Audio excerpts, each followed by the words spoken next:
On to our PorkBridge session today. Today our presenter is Matt Jones, who is a Senior Director of Audits and Assessments for Validus. He's responsible for working with the program managers in the Audits and Assessment Department to make sure that clients' needs are met. He is also responsible for the training and background of the auditors that conduct audits for Validus throughout the United States. Validus conducts audits and assessments for environment, food safety and animal welfare for swine, dairy, egg, and poultry operations. And they're also the certifying body for safe quality foods audits and completes audits for milk, eggs, and feed mills. Matt is a safe quality foods certified auditor for that program.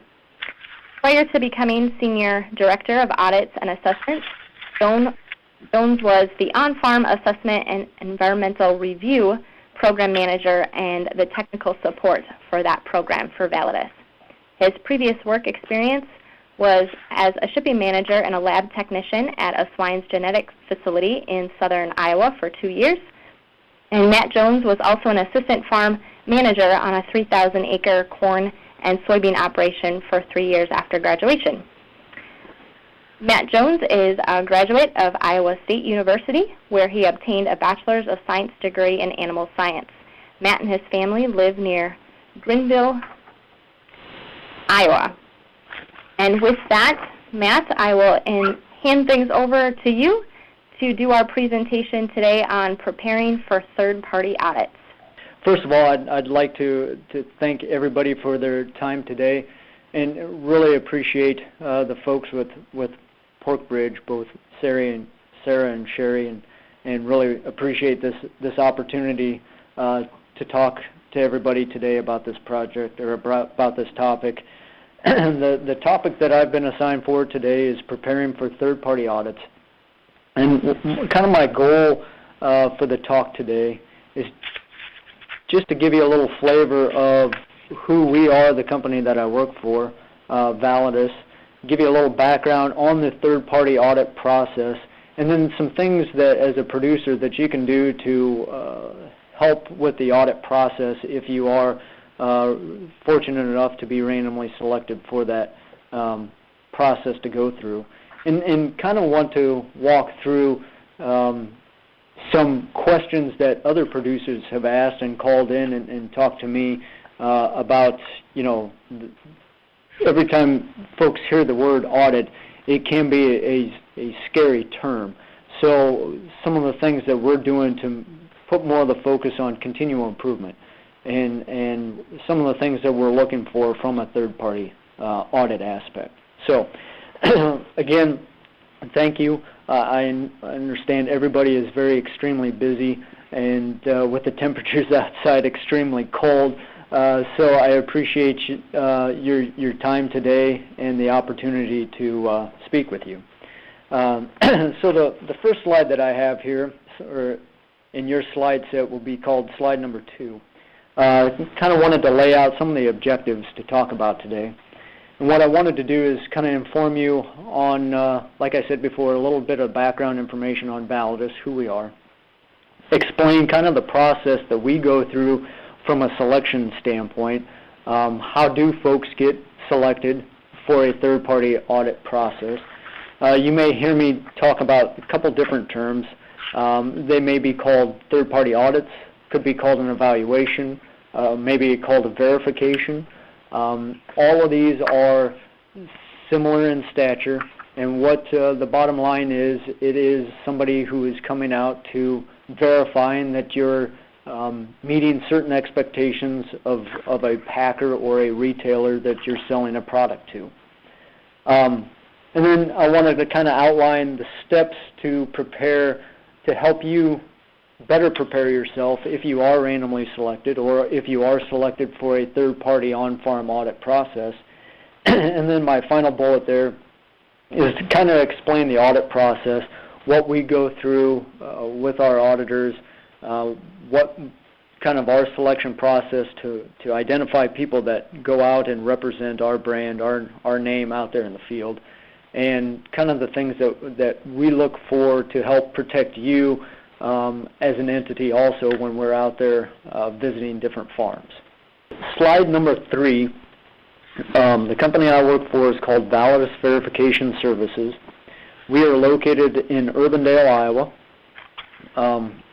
right here, basically in Des Moines, Iowa, right here in the heartland of the Midwest. We got a gracious heaping of snow over the weekend, so we've all dug out and are back at it now. So one of those fun things in the Midwest that you get to deal with. But as for a company, we are an ISO 9001-2008 certified company. And what that means is that we, about 6 to 7 times a year, get audited by an outside firm. And the reason that's important is because we pick up a lot of things from other auditors that come in and audit to us. I think it's important for folks to know that as a third-party entity, one of the ways that I know that I can tell others how to prepare for audits is because I've sat on that side of the desk. I've been in that side of the room. So there are certain things that can be done to help prepare from that standpoint that I have picked up through our auditing processes to be audited. So we are an ISO 9001-2008 certified company. We're also, as my bio said at the beginning, we are also a certifying body for safe quality foods. And what that means is that we can do audits on farm, we can do audits in plants, and now we can do audits of feed mills from that standpoint. The reason it's important that folks understand that we are a certified company is we do have the same processes that you may have from a documentation, observations that we do, very process-oriented from that standpoint. So the key thing with understanding audits is say what you do and do what you say, and that's a little bit that we'll talk about as we get further in with this discussion here. Slide 4, what this is to demonstrate is just strictly that while we are a Midwest company, we do audits throughout the United States. And here lately we have branched outside the boundaries of the United States, doing audits in China, Colombia, Canada, Jordan, Mexico, Russia, and Indonesia. So animal welfare is not just a United States issue or item that we're focusing on. It's actually a global concern as more and more of the companies that we deal with do business in countries outside the United States. So that's just kind of a snapshot to show who we are and where we work in. Slide 5, this kind of is a slide process of building blocks, if you will, to show kind of the different phases that we work in. And it starts back at the feed side of things and extends all the way up to the consumer. And where our core competency, where our real focus is at, is on farm. That's our expertise, and that's where we've done most of the audit work that we do, and that's the basis of today's discussion in helping prepare you for a third-party audit. Because that's where the majority of our audits have been done. But we can follow throughout the chain from the feed mill, through the farm, transport, up to the processing facility, which is where our safe food certification comes into play. Transitioning into slide 6, this is just kind of a snapshot to show the types of audits that Validus has done over the years. We were originally established in the late 90s, early 2000s. So I would say from an animal welfare standpoint, we first got our feet wet in about 2005 doing audits for the United Egg Producers, and then really took off in 2008 when we started doing audits for the swine industry. So as Sarah stated before in my bio, we do really all livestock species, feed mills, and environmental type of audits. Slide 7. What I'd wanted to do in this slide is just kind of talk about the importance of auditing programs. And really what it is in preparing for an audit, you need to understand what you're going to be audited to and why third-party audits are are important because there are two focuses there. There's the public concerns, and then there's proved conformance. And we'll talk a little bit about how we go about training auditors and the reason that we do the things that we do here, why we're so process-oriented. But it's really, at the end of the day, to show that as a producer, you are meeting the expectations that are set forth for you. These standards that either a client or a packer or somebody has set forth, and it's our job to show that you're meeting those expectations. So on slide 8, I think it's important to note that things have changed over the years. As this picture here kind of does a good job of reflecting that the face of agriculture and the things that we do in agriculture have changed dramatically over 50 years ago. The things that we used to do 50 years ago, we don't do the same today.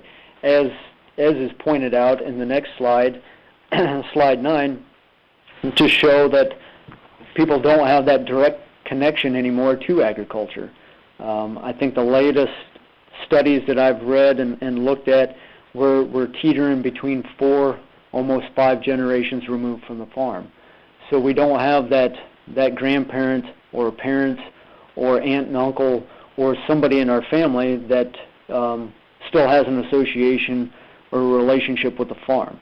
We're now dealing with generations that their connection with the farm is directly with the grocery store or the websites that they deal with, and so they don't have that direct conduit anymore. And this slide is just strictly to show some of the population density and where folks are at. When you're dealing with 75% of the U.S. population in urban areas, and you've got 25% of that population living in the 50 largest cities and 10% of those living in the 10 largest cities, that's where a lot of people are living, in a small area of land, but that's not where most of agriculture is taking place. Most agriculture is taking place outside and quite a ways from where those big cities are located. So the consumer is having, with different avenues and different websites that they can go to and blogs and all of this technology at their fingertips, they don't know who to trust and they don't know who to believe in the information that they're gathering today. And slide 10 just kind of shows a little bit of where consumers are, their beliefs are. So they still have this image of agriculture where everybody is still hand milking cows, or pigs are wallowing in a mud hole, or chickens are running around free in the barnyards, when actually what modern production is today on slide 11 is we've become very efficient, we've become very modernized, and by doing that we've become able to feed the world.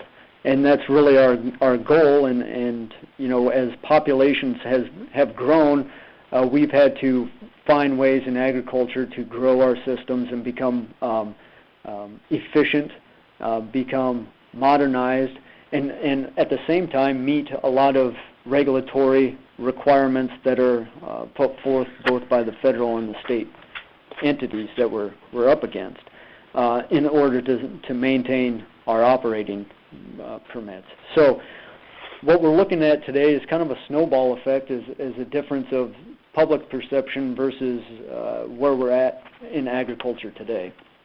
And the reason I wanted to give you a little bit of background on that is because that's really where we come in as a third-party entity.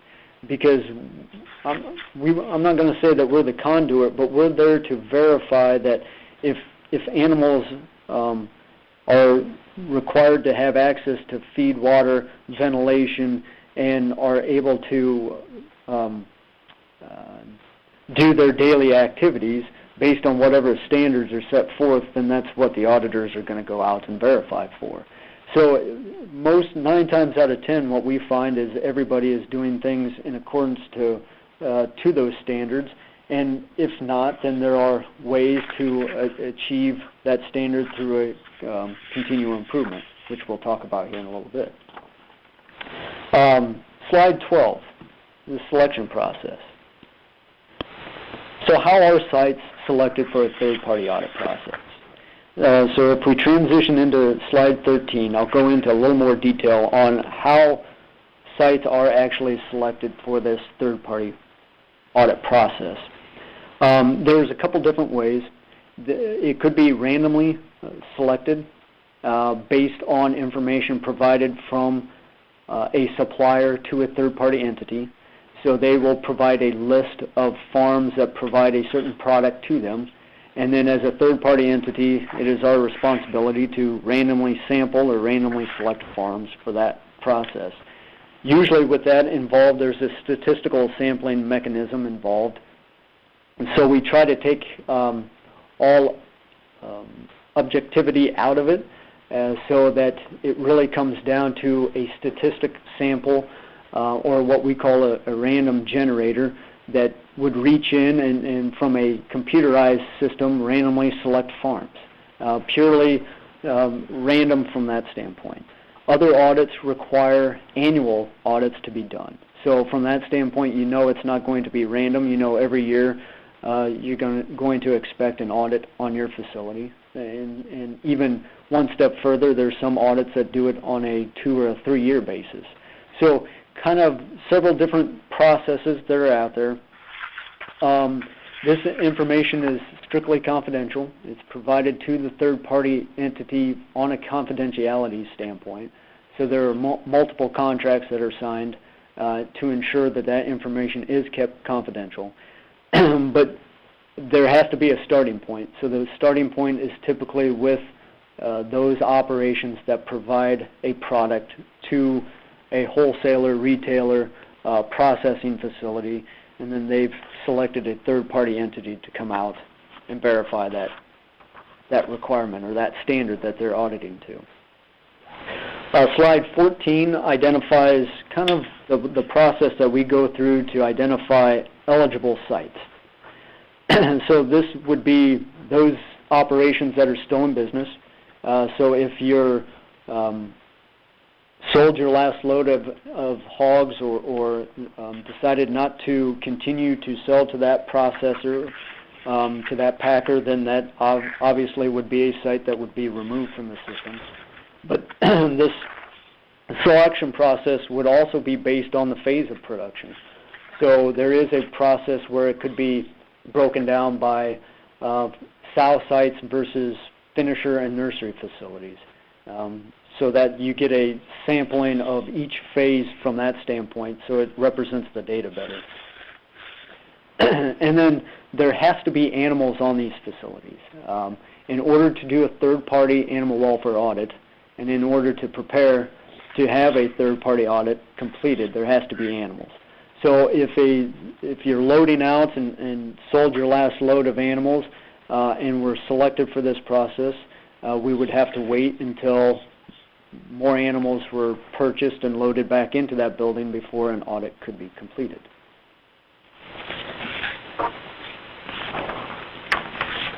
So slide 15. So congratulations. Now you've been selected for a third-party audit. Now what? What do I expect? Now comes that cloud of fear that many producers have that says, oh my goodness, I've been selected, I've been that lucky one to draw the short straw. What do I do now, and how do I prepare for such a visit that's going to come my way? Slide 16 kind of breaks this down for you. There is a notification process that as a third-party audit firm, you should be notified that you've been selected. Typically, this is going to be a phone call, could be an email, could be a letter, something that will reach out to you to say, look, you've been randomly selected for this third-party audit experience. When it comes down to it, there's some basic information that we need as a third-party entity in order to conduct a third-party audit on your operation. But first and foremost, we need to know what your biosecurity requirements are. You're an operation, your livelihood is made based on raising animals, and it is our due diligence to make sure that we do not impede on that income that you're trying to make. So we need to know what those biosecurity requirements are. We've seen them as low as 24 hours. We've seen them as high as 96 hours. It is our expectations as you are our client, you're inviting us to your operation to conduct the audit. We want to meet whatever biosecurity protocol that you set forth. We also need to know the number of buildings that are on the facility, number of animals, roughly. This is an average. We don't need an exact number. In the phase of production that you have, is it a farrow to finish? Is it just a sow operation? Is it just a finisher operation? So what types of facility, what type of buildings do you have? With us, with any third-party audit that we do, the auditor would not just show up unannounced. These audits are usually scheduled well in advance, at least a week or two in advance, sometimes even longer than that, just to make sure, because it's important that you're available for that third-party audit. Somebody has to be with the auditor from that standpoint. Transitioning into slide 15, when you're preparing for the visit, it is important for you as the producer to understand the scope. So sometimes we use terminologies on the audit side that can get rather confusing. And as a farm kid from Grinnell, Iowa, it took me a long time to pick up some of this terminology. But basically what the scope is the scope of the project is, what are you going to be auditing to? What are the standards? What am I going to be, what are the expectations? And it's important to know that before scheduling the audit, because you want time to prepare. You want time to make sure that you fully have read through the standards and you know exactly what the expectations are of the third-party audit process. And so you should receive documentation from whoever's requesting this third-party audit to be performed on your operation so that you know what the scope is, you know what the standards are. And it's important to ask people. It's important to ask the auditor or the auditing firm, what are the standards and what will I be held accountable for? Because that all will pertain to the amount of time that it takes to complete the audit. Some audit standards are quite lengthy and will take quite a long time to complete. Others are rather short and will take a small amount of time. And since you're very busy individuals and you're operating farms and have a lot of expectations, a lot of things on your plate, it's important to know from a time allocation, how long is this going to take? So it's really, audit length is really determined by how prepared both the auditee and the auditor are. If everybody is on the same page, everybody understands the scope and understands the documents and the animals that will be observed, then that will really streamline the process from that standpoint. Into slide 18, there are certain client addendums that are added to the scope. And it's important as the producer that's going through this audit to know if there is any kind of additional standards that are going to be required of you to be able to sell your product into certain markets. For example, if you're selling to one packer, but maybe you have the option to sell to another packer, as long as both packers are using the same audit tool, then you know you've met the audit scope for both. But if one entity is using one audit tool and another entity is using another audit tool, you need to make sure that you're aware of both scopes to be able to sell into those markets.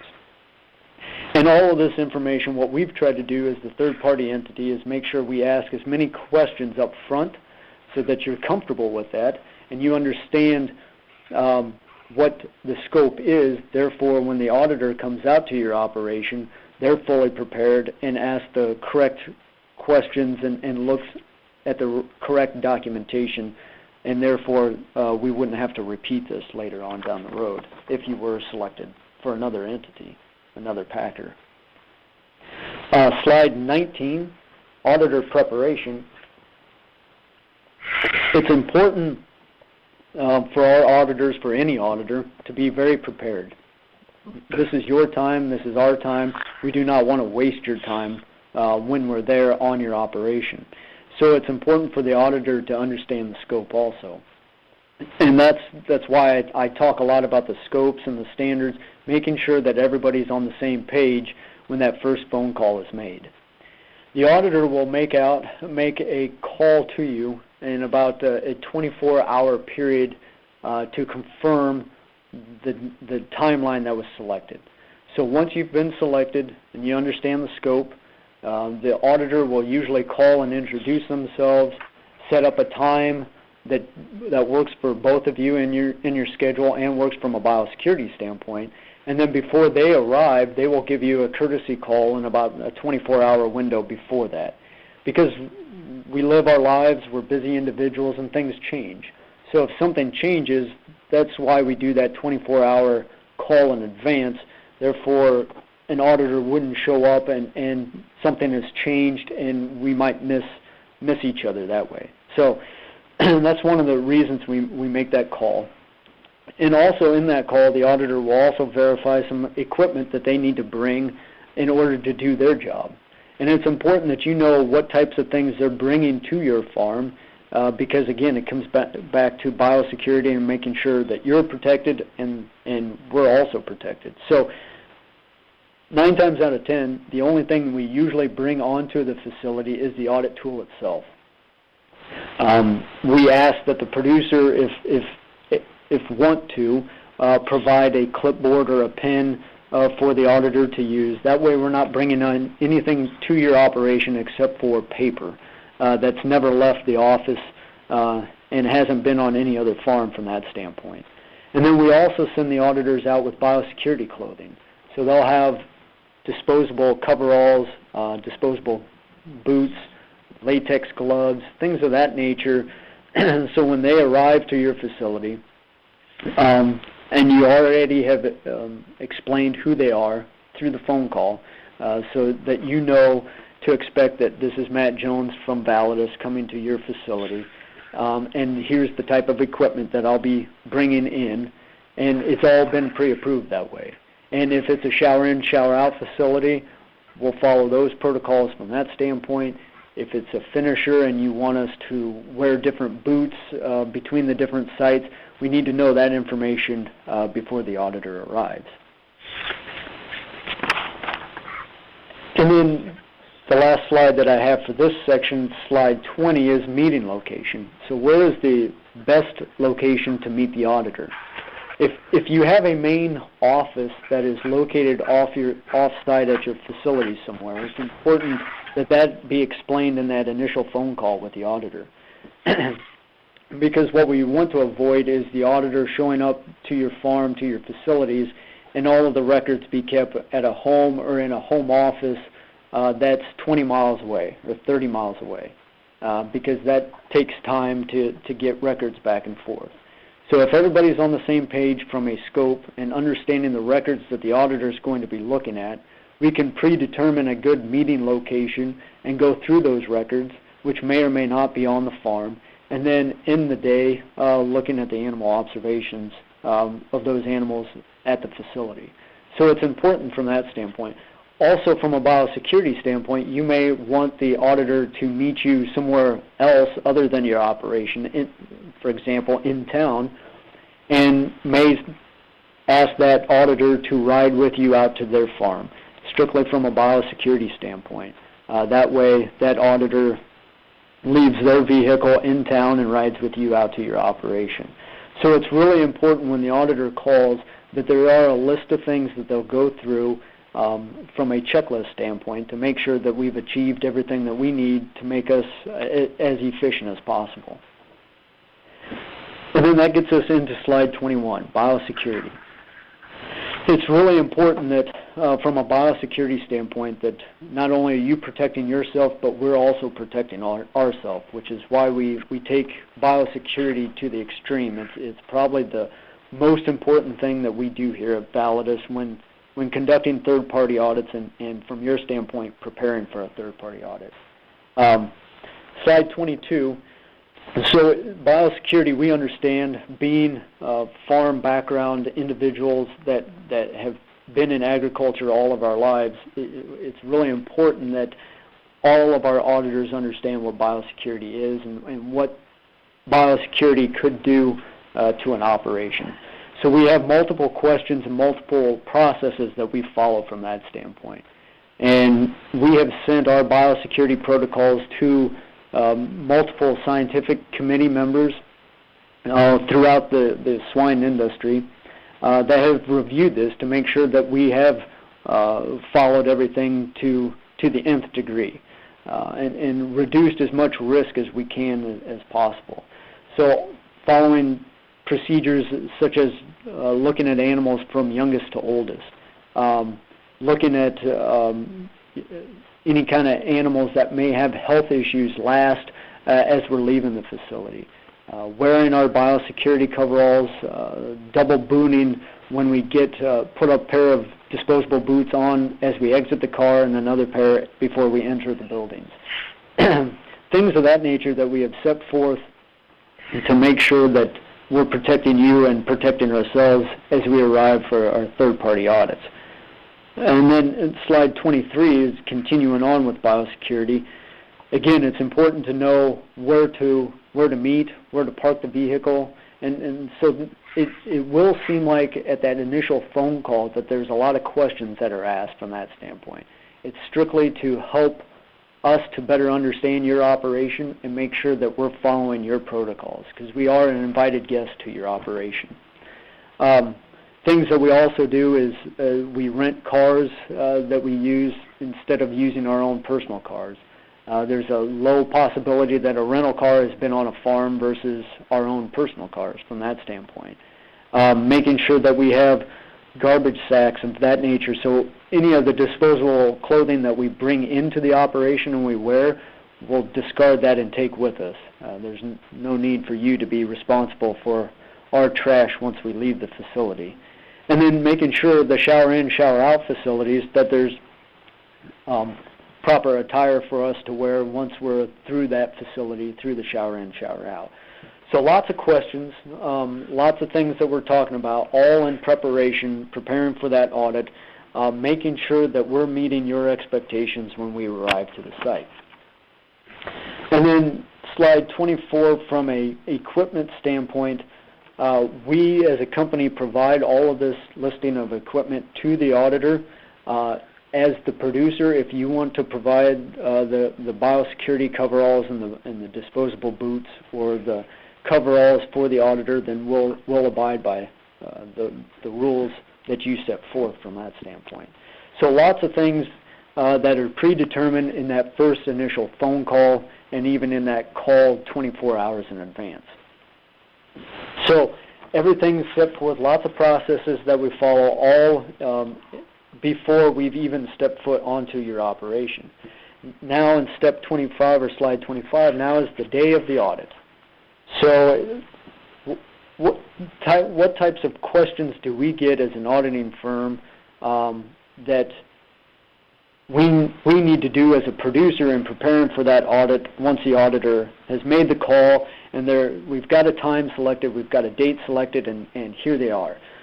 So slide 26 really introduces our thoughts of who needs to attend the audit.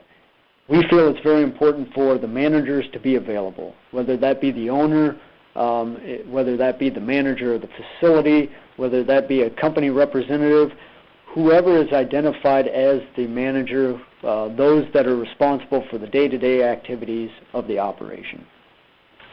And that plan will be discussed, again, in that phone conversation with the auditor as to who should be available and who you may want to be available with that auditor. The other individuals that need to be made available for the third-party audit process is any employee that be working at the facility. So anybody who would be responsible for animal handling, animal movement, anybody who's gone through a training, and if it's that person's day off, we're not going to ask for that employee to come in on their day off. But what we're hoping to do is talk with the managers and talk with the employees to verify things of trainings, records, and basically how the operation works on a daily basis.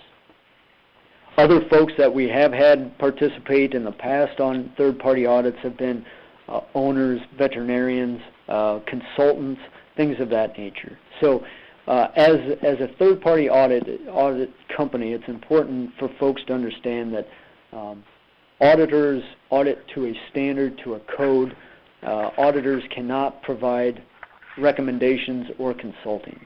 It's important for owners and managers and producers that you understand that if, as auditors, we will answer any question asked, but we cannot provide recommendations, because we're getting into the consulting world, and that's not what auditors can do. Auditors can strictly audit, and consultants can consult.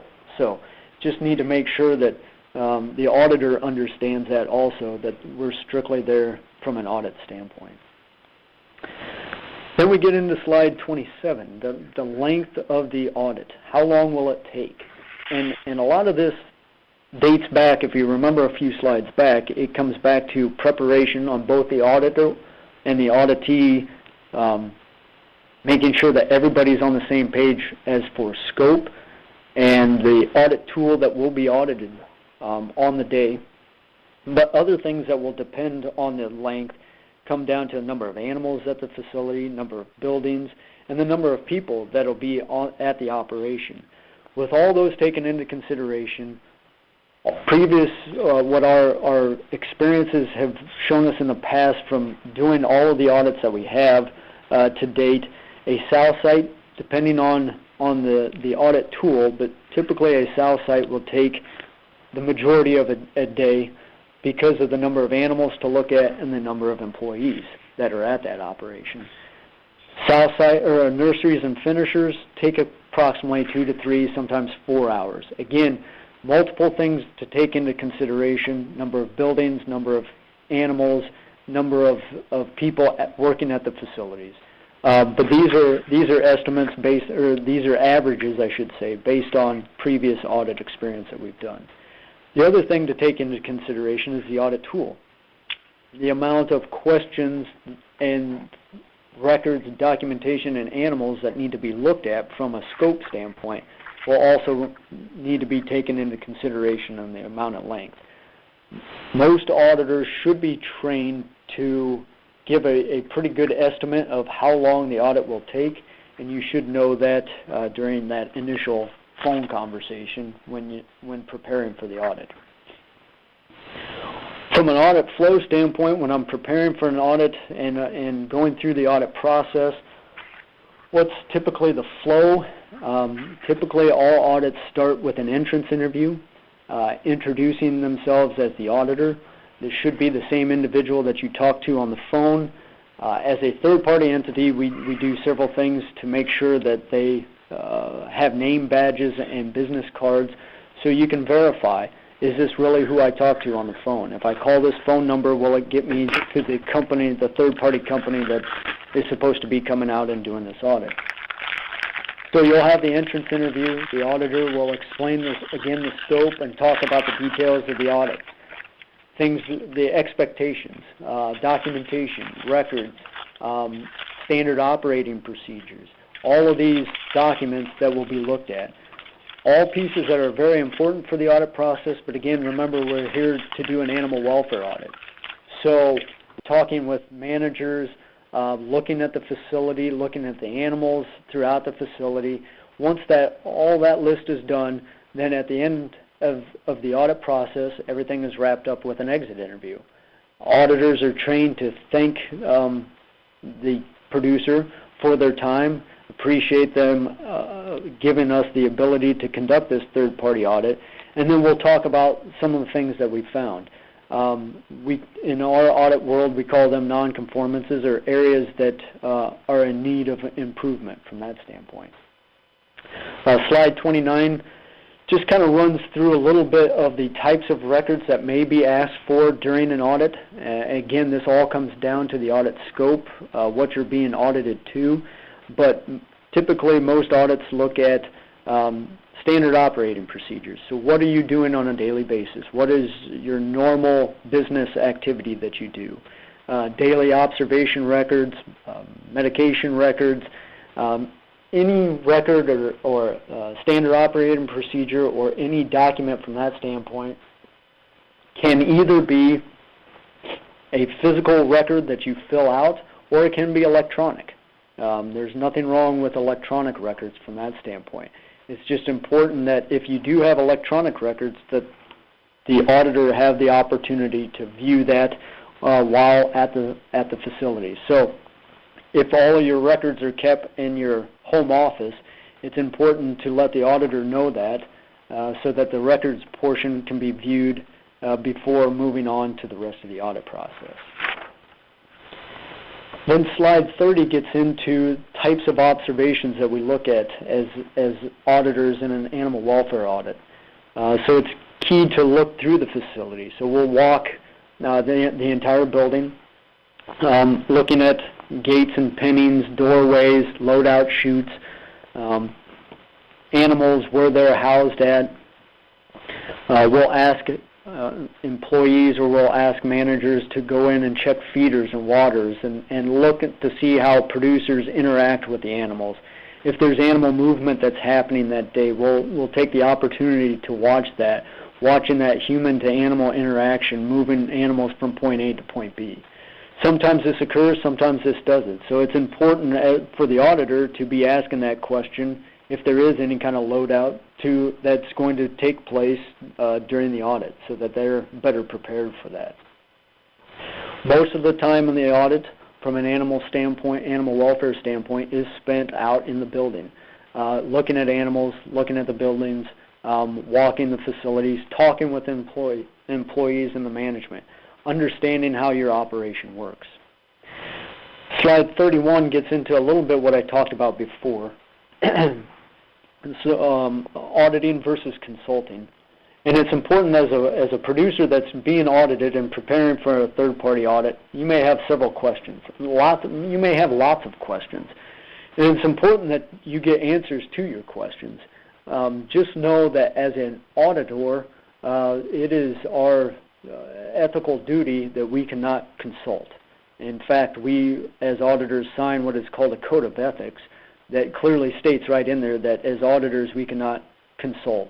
So I don't want people to think that auditors are rude by any means. It's strictly, we can answer the questions, but we cannot give you recommendations on how to achieve certain things. So if you do have a nonconformance, and let's say it's animal related, and you say, well, how would you fix that? We can't answer that question. What we can do is we can say, well, this is why it's a nonconformance, or this is the potential of why it's an issue.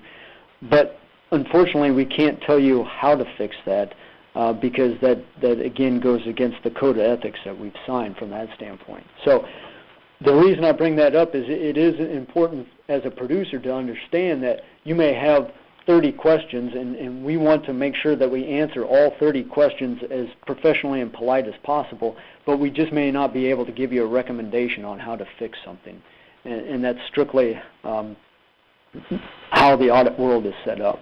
Now, if we can look into something or find out more information for you and follow back up to you, which is completely acceptable, but we cannot recommend a product or a way to fix something.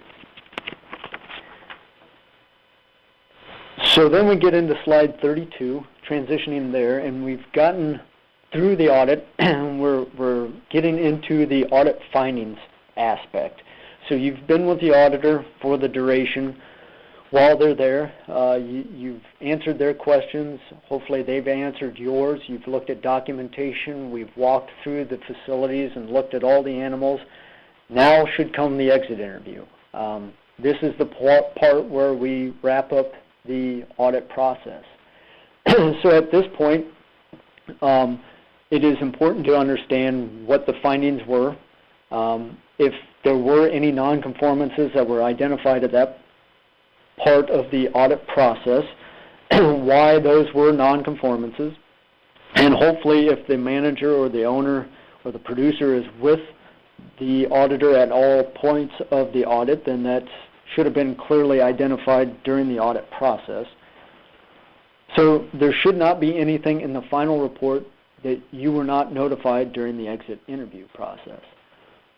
So the exit interview really is a closeout meeting of the entire process. Auditors are trained to thank you for your time. Again, you're very busy individuals, and we appreciate the time that you've provided to us to get our jobs done. We'll identify things that we feel that you're doing really good, that are really positive, and then we'll talk about those things that are nonconformances, those that need to be fixed in order to meet the standards for the audit that we're doing. Again, these results are strictly confidential. They're not shared with anybody else. This information is only provided during the audit process and then provided back to whoever we're doing the audit for. So if you were randomly selected for a packer, those audit results may go to the packer because that's who the contractual agreement is with. It is important that the auditor explain that to you, that because you're wanting to know, can I see the report? And the way the agreements are written is those reports will go to the contractual owner, which in this example that I gave would be the packer. If that's the case, then you will want to reach out to the packer and say, can I have a copy of my report? Slide 33 talks about final documentation. We do have very strict timelines for auditors. It is important that they follow those timelines because you're wanting your information back, as does the packer of the findings from the audit. So it is our responsibility to get that information turned around in a timely basis. So we do whatever we can to get that information back to you so that you have the opportunity to work on your corrective action or getting those nonconformances addressed. Which gets us into slide 34. I think in most folks' minds, they feel if you don't score 100%, you have quote-unquote failed the audit. And that's not the intent, or that's not the focus on any of the audits that we do from a third-party standpoint. Really, the importance of a third-party audit is to focus on improvement and not punishment. And even if a nonconformance is found, there are corrective actions or steps to take to address the nonconformance. So as the producer, or as the owner, as the manager of that facility, a nonconformance is not the end of the world. It strictly means there's an area for what we call continual improvement. And we really stress that with our auditors, and we stress that throughout our training, that it's important to focus on continual improvement. Which gets us to slide 34, just to kind of show that auditors and auditing firms, we do have a sense of humor. We're all in this together. So this is just kind of a funny for you. It is meant to focus on the continual improvement.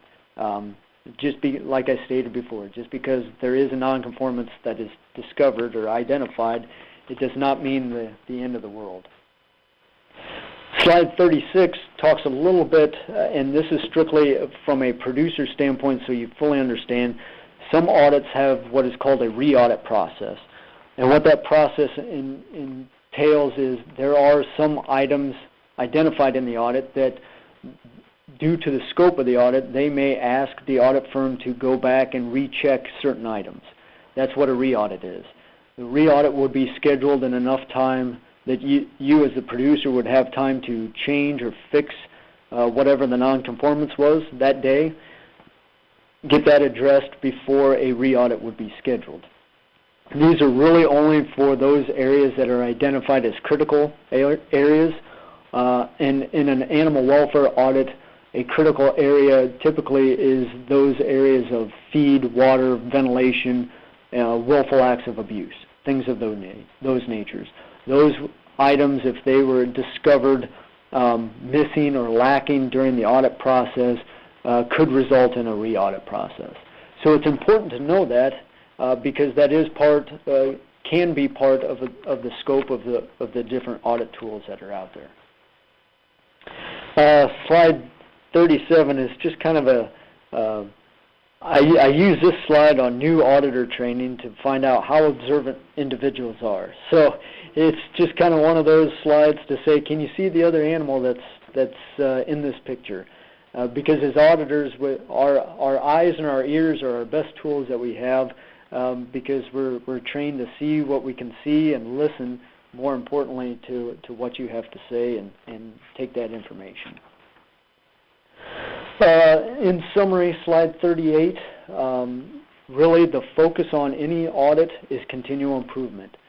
And that's true for any audit that we go through as a third party, and it's really important as a producer to keep that in mind as you're preparing and possibly selected for a third-party audit process. There's several things to keep in mind regarding preparation, time, and how long the audit process will take. As long as the auditor is prepared and you're prepared, everything can be as efficient as possible from that standpoint. Because time is of the essence, and it's very critical that all parties maintain and be prepared from that standpoint. It is also important to know location. Where's the best place to have the auditor meet you? Where's the best location to start the audit, where the records and documentations are kept, knowing that once that piece is done, you'll travel to the farm and conduct the animal observation piece of things. And then, most importantly, and I can't stress this enough, is biosecurity. We understand that this is your operation. Biosecurity is a very critical piece. We want to make sure that we follow all directions that you as the producer provide to us to make sure that nothing is brought on or left with once we arrive and leave the facility. So it's a very important piece of our business, and one that we stress very heavily with our auditors. So in conclusion, that is kind of a snapshot of preparing for a third-party audit. Slide number 39, strictly I'd like to thank you for your hard work and dedication raising pork for consumers throughout the United States and throughout the world, as it is an international product. We really want to appreciate and thank you for your time and opportunities when you are randomly selected for a third-party audit to allow the auditor to do their job, and we appreciate that. Just cannot stress enough that I'd really like to thank PorkBridge and the opportunity today from Sarah and Sherry to present the presentation that I gave today. Thanks, Matt, for that presentation, not only giving us a background of Validus, but then also, with those audits, exactly kind of what that process is that you would expect to go through. So thank you very much for that. Thank you, Matt, too, for taking the time once again out of your busy day to present to us and also to answer any questions that our audience had. So thank you very much. Thank you. I really appreciate the opportunity. And I also want to thank our participants today for joining in on our PorkBridge session. That concludes our session for today. So thank you once again, everybody, for participating.